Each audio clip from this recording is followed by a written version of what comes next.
Welcome to the thrilling world of Security Squawk, where we explore cybersecurity. Guiding you through online threats, we'll aid you in understanding safety protocols and trends. Meet our gurus, Brian from Exact IT, Reginald from Arc Solvers, and Randy from Tech Rescue. Together, we'll delve into current events and hot cybersecurity topics, helping you comprehend their impact. Stay informed, stay secure. Security Squawk, the business of cybersecurity. Buckle up, let's dive in. What's up? Welcome to the Security Squawk podcast, everybody. I'm Brian Horning here with Randy, Brian, and Reginald Andre. What's up, fellas? How are we today? Doing well. Good morning. No weather update from Florida? It's just hot, man. We've had one of the mildest summers ever in Texas, but last day, I think yesterday, it got over 100, which is pretty stinking hot. So hot down here too. So we got a jam-packed show today, folks. We got somebody logging in over at Chick-fil-A, logged into 13,000 accounts using passwords that those customers had already used somewhere else. So password exposure leading to some Chick-fil-A accounts. We're going to find out what the impact from that is from Randy today. And we also got somebody who pointed an off-the-shelf AI assistant platform at a government network, guys, and turned off the part that asked for like permissions, like the guardrails, and let it run the attack by itself. So I'm going to let everybody know what happened there. And this week, Congress introduced a bill to put a kill switch on pretty much every AI model by every AI American company. And this is a kind of a knee-jerk thing after the story I covered last week where one of them broke out of its test lab and hacked another company.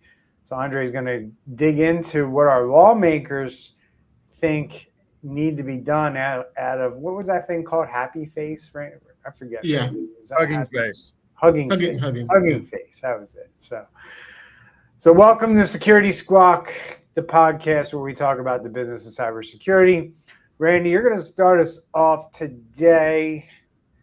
Let me be smart about this, right? And let me do that. Chick-fil-A just told more than 13,000 customers their accounts were broken into over a 3-day stretch. Not by anything that happened over at Chick-fil-A, but by passwords flapping out there in the wind. Randy, what happened?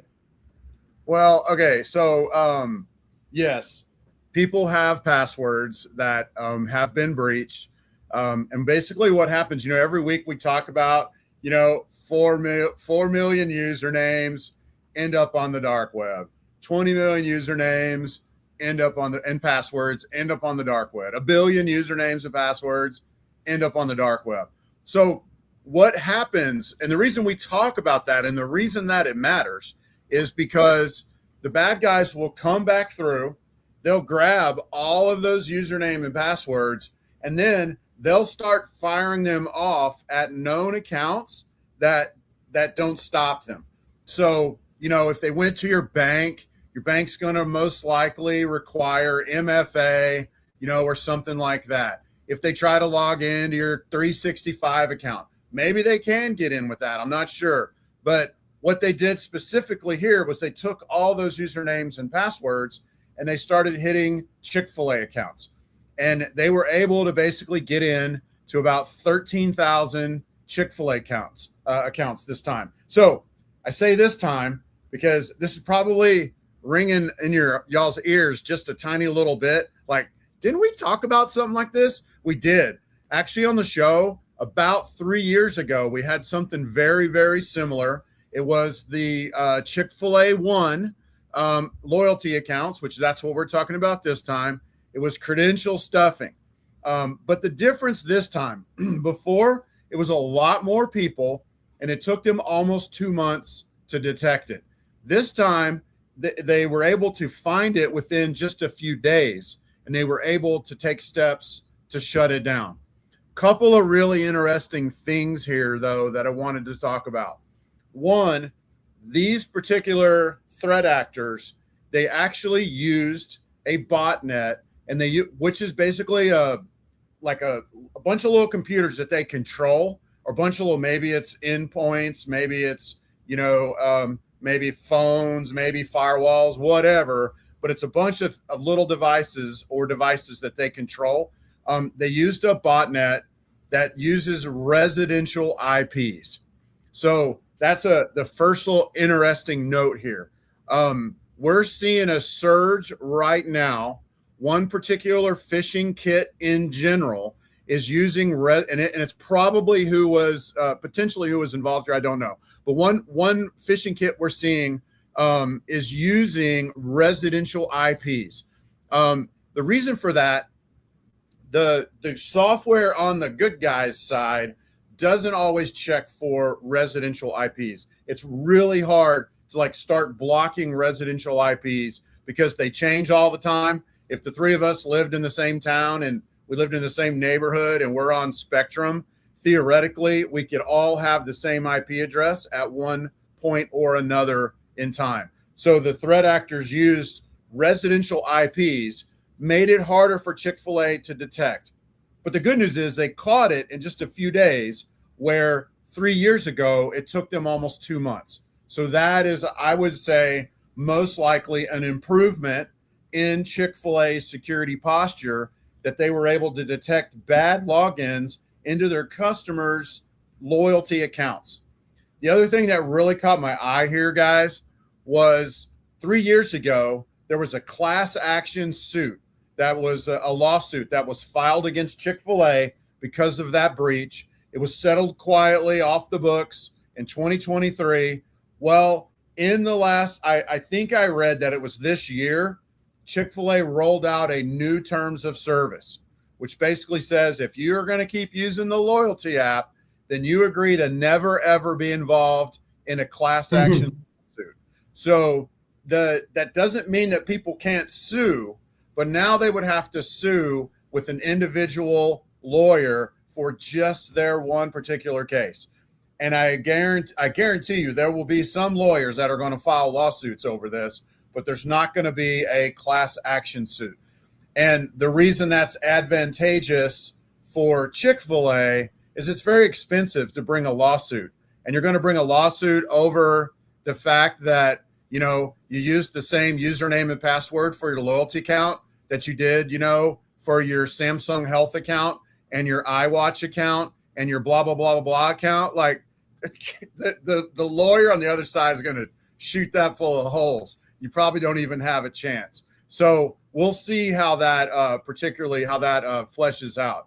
But at the end of the day, the terms have changed, which makes me wonder, why aren't more organizations doing that?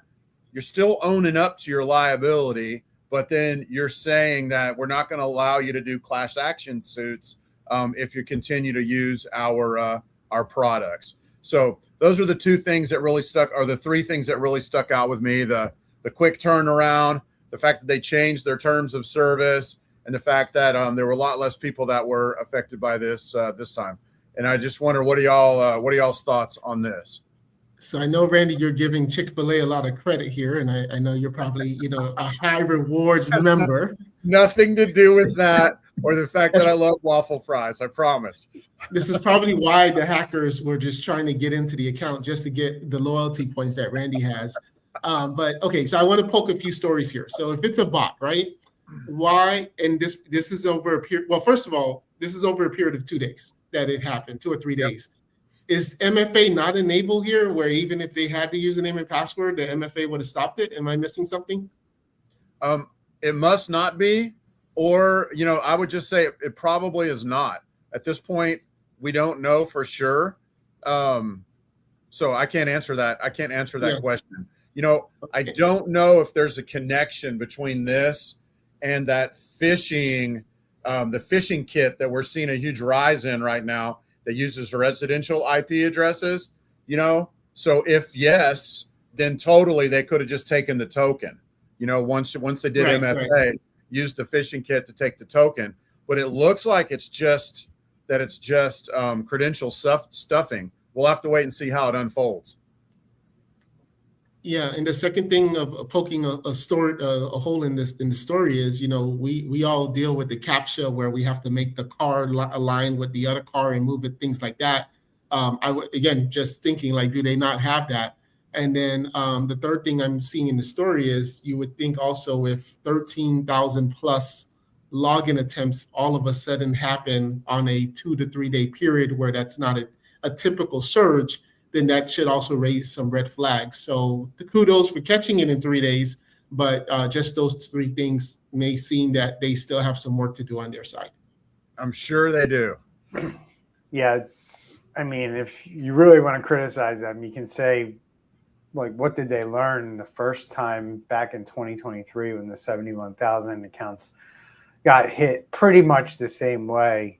When the same attack lands twice on the same company, it's not bad luck, it's bad preparation. So the questions you guys were asking, I agree with, like, multi-factor, what are we doing there? Like, is it required? It probably should be when you're talking about things like membership numbers, mobile pay numbers, QR codes, that you scan when you go there. The last four of a card, all that can be screenshotted and used, sold on the dark web. Like, hey, here's a Chick-fil-A account with $80 in it, and somebody buys it for $20, right? That's what happens with these things when they end up in the hands of criminals, right? 13,000, they get logged into, how much is in them. They turn around, they sell those on the dark web for, a few bucks, on the actual, or a few pennies on the actual dollar. So, you can't sit here and say, like, these reward accounts won't get drained, because when you log into these apps, and, like, look, this is like, guys, if you think about this is kind of like the new gift card scam, right? If you can get into somebody rewards, think about all the rewards apps that exist today didn't exist 5 years ago. I can think of the convenience stores in my area, like the different ones that exist, right? I can, if you can get into those different other fast food restaurants that also, Chipotle, I would think of, right? These that run similar apps that are just as good. I don't know about McDonald's or Burger King if they're running, equally as good technology on their apps, but there's certain restaurants that got it right, and Chick-fil-A seems to be one of them. And people and hackers know that, so they went after it. One of the biggest, fast food chains in the country. But that doesn't mean they won't diversify in the future to go after these more regional restaurant chains, more regional convenience store chains that people probably all carry balances on. Starbucks, right? Dunkin' Donuts. These kinds of apps, they're more for convenience, right? They're more for you to get on them, load them up with cash so you can spend money at their store, right? Because they know if you can reload a card for $25, you're probably going to spend that $25 eventually, right? That's why these apps are set up this way, to get you to spend more with those organizations. But the problem is that now you have apps that have money in them. They're like a little bank account, right? Like a Venmo account, right? That has money in them that people can use, right? And these apps are not going to do what we're talking about on this podcast, which is like force you into security, right? They're just trying to get you to spend money. So the two-factor might be hidden in the settings somewhere, but it's not going to be like, hey, when you log into your bank's like, hey, you got to set this up, right? These apps aren't going to be like that. So the consumer has to beware. And if they want that protection, like we always say, get that MFA on. So you're going to have to go in your Starbucks app, your Chick-fil-A app, and you're going to have to find in the settings whether it has MFA or not. We don't know.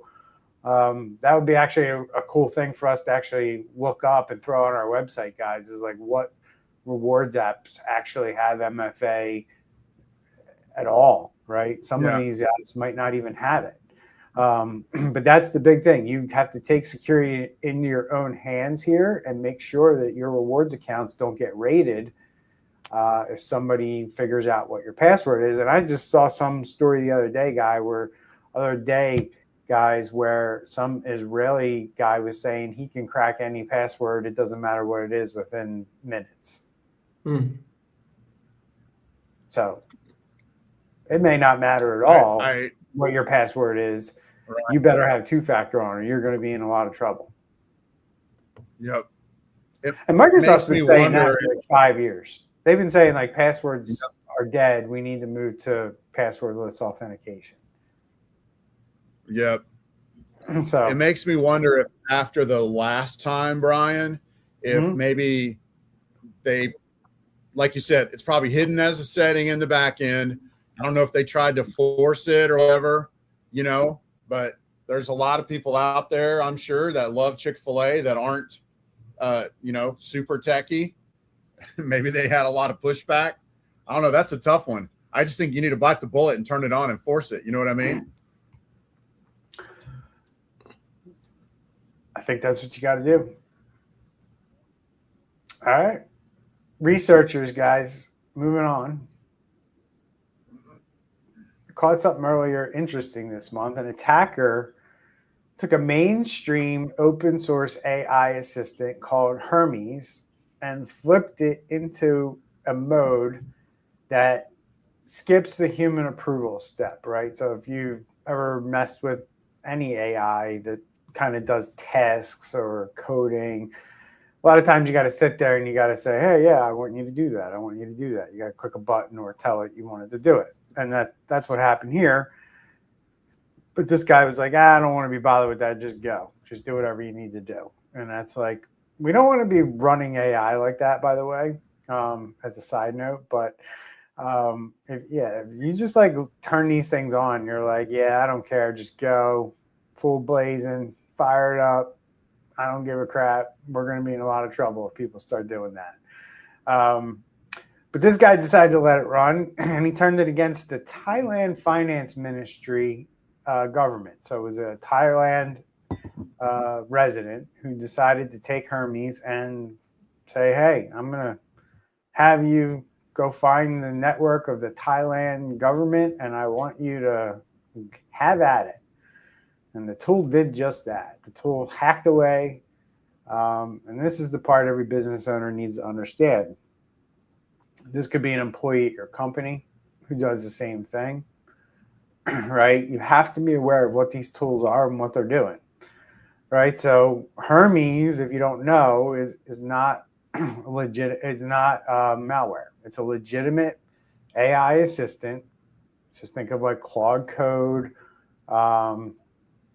ChatGPT, like Codex, things like that, things that you can build. Hermes is a little bit different. It can do coding, it can do those things, but it's more or less an agent out of the box that this company decided to build around multiple LLMs. And people use it to manage things like their email, to perform everyday tasks. And the attacker ran it in what's called YOLO mode, a setting that turns off the step where the human approves every action that it needs to take. The logs show, guys, that the agent mapped out the computers of the entire government, digging through files and running privilege escalation scans by itself. Hours of grunt work a human hacker used to do by hands, or you're talking days and weeks, maybe even months, what I just said there. An AI agent did that within a few hours with the guardrails off, and in a full day did what this attacker would probably need to do in a course of 2, 3, 4 weeks, right? Which means the window for break-ins has shrunk tremendously, as I even mentioned in the last segment with the, when I mentioned the Israeli guy who says he can hack any password within minutes. We're starting to see that, as these AI models improve, guys, things are just getting quicker and quicker. Break-ins, damage, blast radius, what we talk about all the time, Randy, is getting bigger and bigger with AI, right? Which explains what we talked about kind of last week in the green room, why we're starting to see the cybersecurity stocks explode in the stock, the publicly traded ones. I think corporate America is starting to see the light of day here. Like, if, we always said it's not a matter of if, but when, right? Well, it seemed like corporate America was willing to play chicken when humans were at the controls. AI is at the controls now, and I think corporate America is taking notice. So what are your thoughts here, guys? Man, I think we need to change our podcast to the Security Squawk AI cybersecurity podcast instead, right? Because like now 2 out of the 3 articles are AI, and I think it's just going to continue that way. 100%. So one of my thoughts on this is the difference between this and Hermes is an open source software. So it wasn't using like ChatGPT or Claude, where ChatGPT has like different prompts it knows you can type into ChatGPT and it's not going to do it. So in this case, they were able to basically put it on their private server, and now this Hermes could just do whatever it wants. So even with the next article we're talking about, and just in general, if these hackers are just basically putting this on their personal private servers and now letting the agent do these bad things, then it's going to be even harder to stop. Yeah. So, this is a really good point to be thinking about, Brian, because I'm sure some of the CEOs that watch our show are vibe coding, and you kind of have 2 options when you're vibe coding. I know that's different than Hermes, and I'll get there in just a second. But when you're vibe coding, it's either say yes or yes to all, like every 30 seconds, or just bypass permissions and let it just work while you watch it, and then it's done. So there needs to be a whole discussion around that. And then maybe you have gated permissions where you switch it back after a moment or while you're vibe coding or whatever. We're not going to get into that today. But as far as Hermes goes, Hermes is a really, really cool agent that really learns the user. It has one of its best skills, if you will, is it grows every day and gets better and better at interacting with its human. OpenClaw is very similar.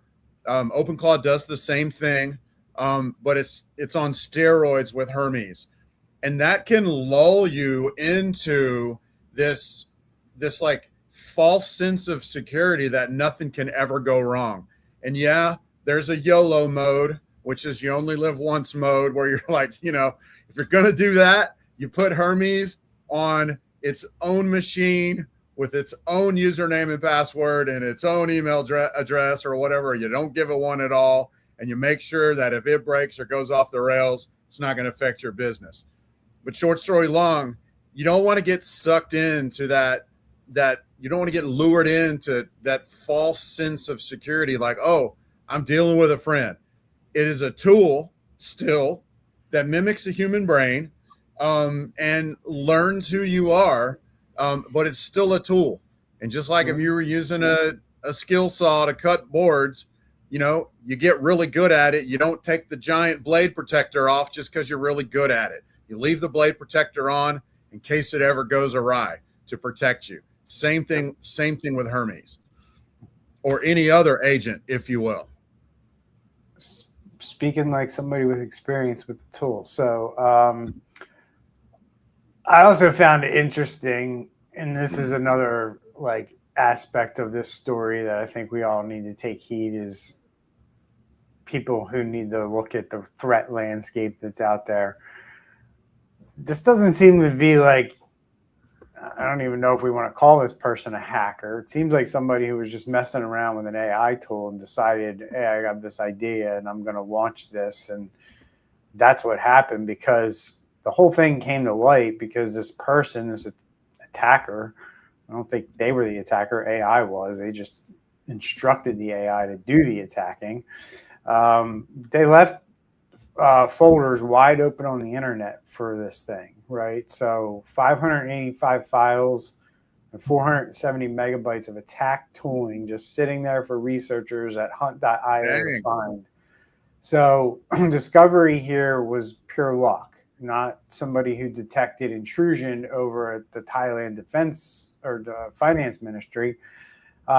So we can't assume that you'd spot the same kind of automated activity in our own environments. Right, guys? So research also found that a staged implant named Hades on the same infrastructure. So it wasn't a curiosity experiment like somebody like, can I get in? They were tooling up on this intrusion. So they were putting back doors in, and they were putting other things in on this network, which is what a hacker would do. And that's what this person apparently told, this weaponized Hermes AI to do, which was to basically be a real hacker. So it did. So here we are talking about a real operation that happened against a government, not some small, tiny, dumb business that kind of left their stuff open and AI was able to easily pick it off. So here we are, not theory anymore. It's AI agents going to work and hacking your companies. But AI can't replace employees. Yeah. So wait, so is it the person or is it the tool? Which one is the bad guy now? Here we go. Here we go. It's the person. Age-old gun debate. I mean, yes, the tool can go off the rails, like the picture shows here. You got approval off, human approval off. The tool can go off the rails, but ultimately, it really is a tool. I mean, it's not really a person yet. It's not really self-aware or whatever. I mean, it's literally just a tool that's made to mimic the human brain, and So yeah, I would say the humans have to be responsible here, and then everybody needs to go watch Terminator 3 just for grins and learn a few things. Like the way, I mean, at the end of the day, it's technology being ahead of our time, but not necessarily the law, right? And intent, right? If we're just talking about agents here, and if you go back to what I was talking about in the green room, where if we're to say that we're moving, if you listen to guys like Elon Musk talk, right, what he's saying is we're moving away from business and life and us thinking about the system that we live under, that provides us our products, puts foods on our table. That system has for the last 100 years has required humans. 150 years has required humans. We are moving into a place where that is no longer going to be the case, right? So if I run a business, if I decide I want to have a robot farmer to replace my human farmers, all I'm doing is replacing the human worker with a robot type worker, whatever machine that's run by AI and automation. What this person who did this did was hire a hacker, right? When you build an agent, you're hiring an employee, you're hiring a person, and that's how we got to look at it, right? So maybe you don't have a company, right? But you bought a tool, you built something, and now that thing is doing something in automation.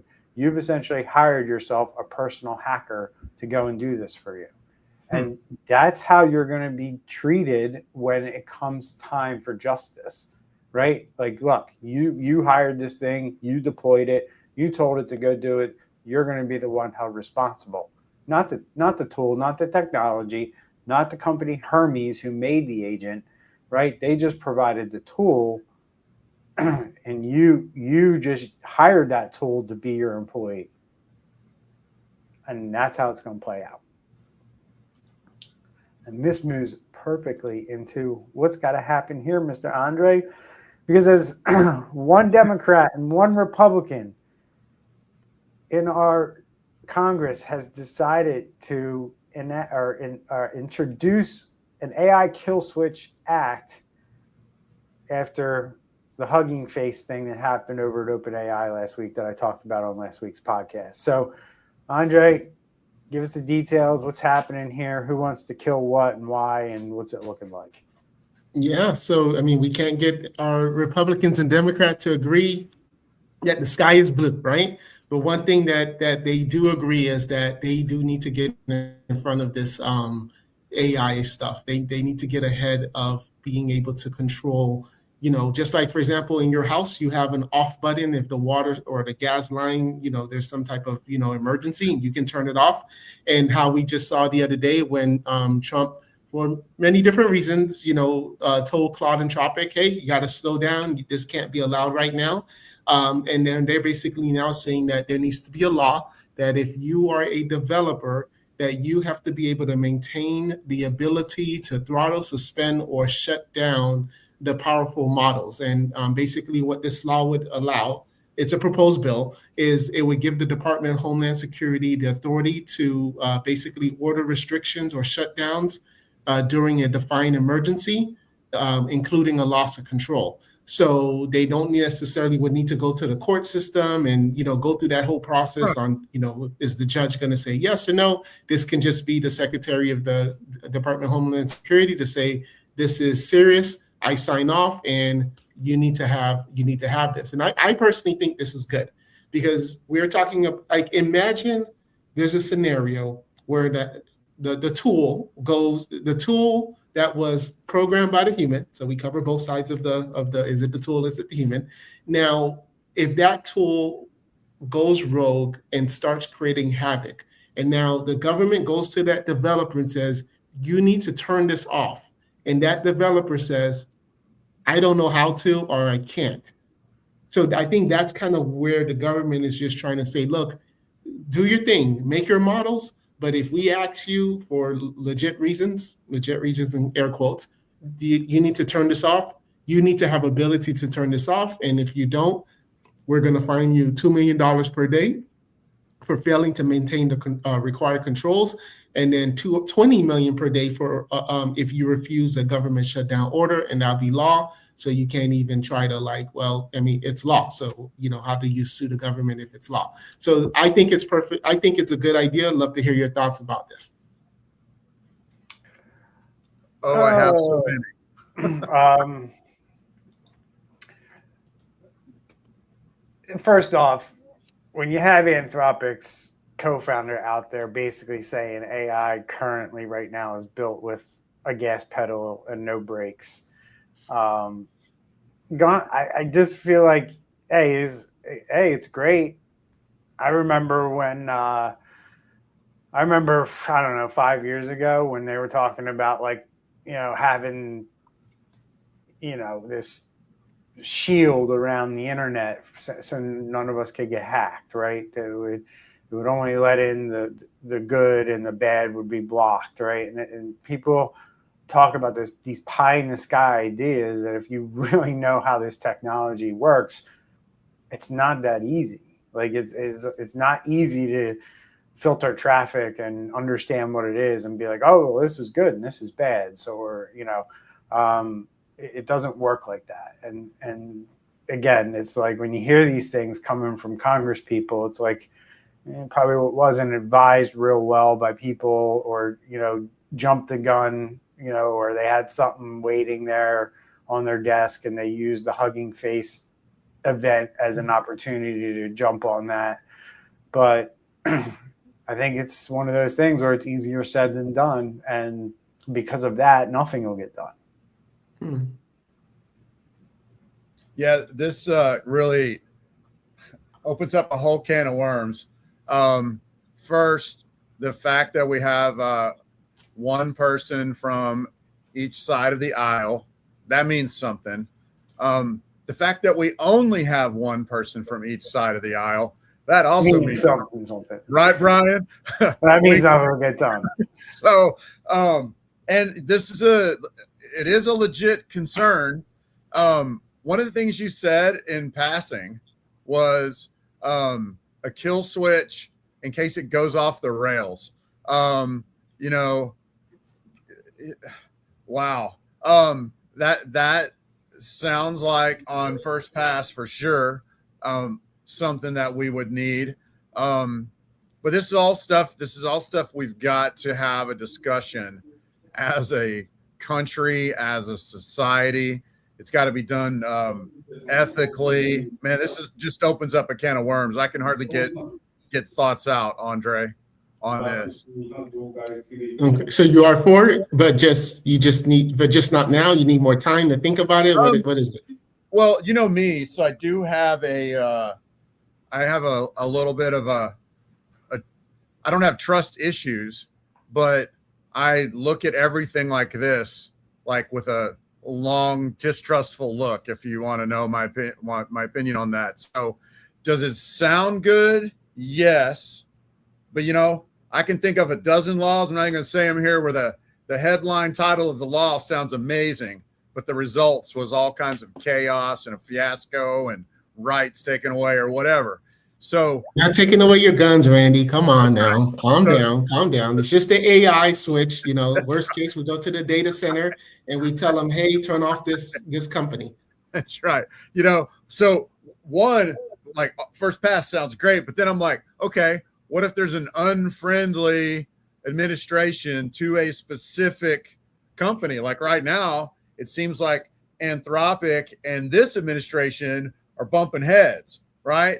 So could this be used to control businesses? I mean, there's a whole lot of things here, but I think it's definitely something we need to keep rolling with this and talk about it and work it out, whatever we're gonna do. So, I mean, but what if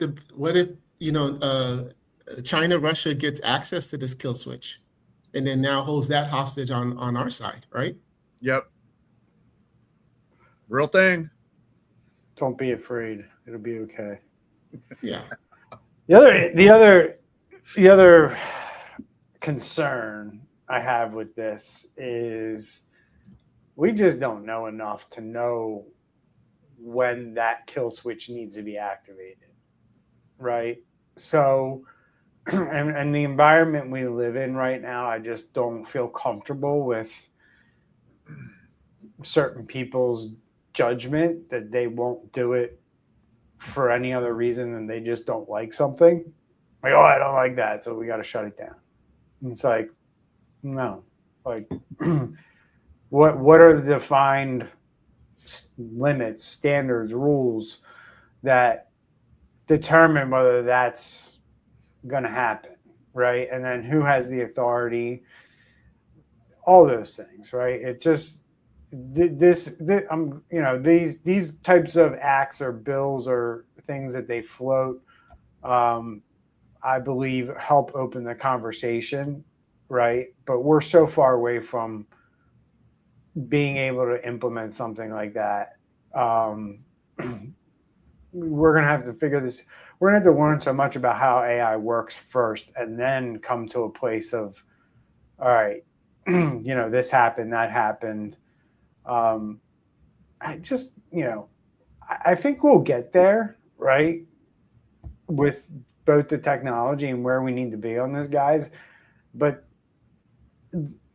the tool is just not smart enough yet to do the kind of damage that needs a kill switch. That's where I'm at on it. It's just not. Like Granny said, its job is to string together words that make sense to a human. That's what it is, right? And we're working towards making that a piece of what's going to be AI in the future, which is not what it is today. Just like the internet wasn't what it was today in 1999. So here we are, right? We're at the beginning of AI. We're figuring this out. And we're figuring all these things out along the way. Like, you're on the roller coaster, and it's going to be one, right? So buckle up. Any last thoughts, guys, before we wrap it up here?